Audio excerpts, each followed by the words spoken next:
Eesti kuningat. Mis pärast?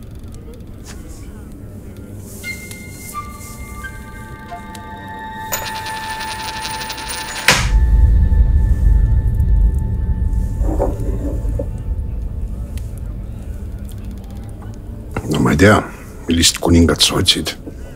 Hakka rääkima, mul pole palju aega.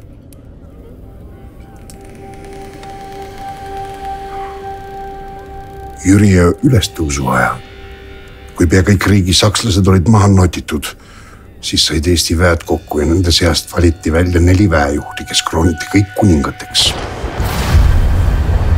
Liivimaa ordurüütlid aga meelitasid nood läbirääkimistele.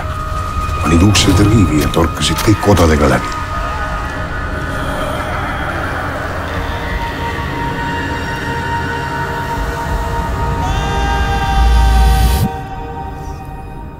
Kole lugu. Ei, see pole see, mida mul vaja.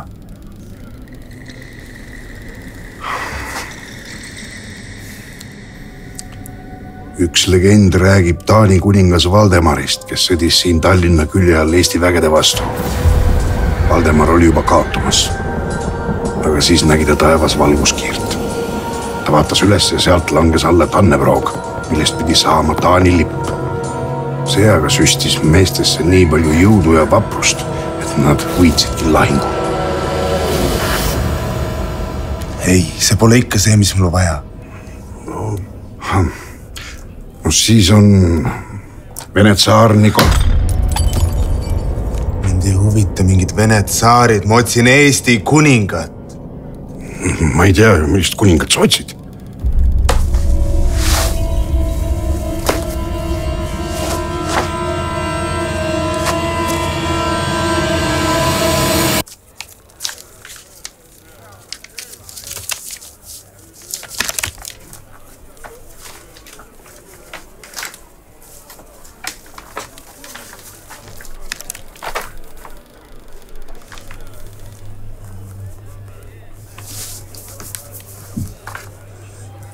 No, mulle öeldi, et mööda Nigulistet otse ja siis paremale. Aga ma käisin vahepeal kostüümi laenutuses ja siis mul üks üldse nagu täiesti segamini, kus poolt ma tulin ja... Kas te saate palun aidata, ma jään muidu esimesele tööpäevale hiljaks?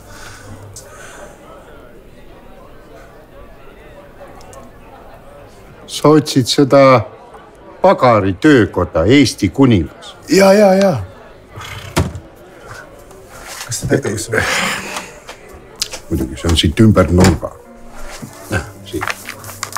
Siit lähed välja, siis lähed selle kuninga kujuga maja juurde, sealt keerad paremale. Nii et siit otse välja ja paremale? Ja, seal on. Sellega, suur aitäh teile.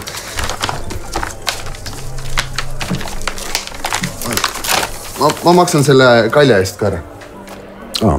Jürdi elu, 4 eurot. 4 eurot.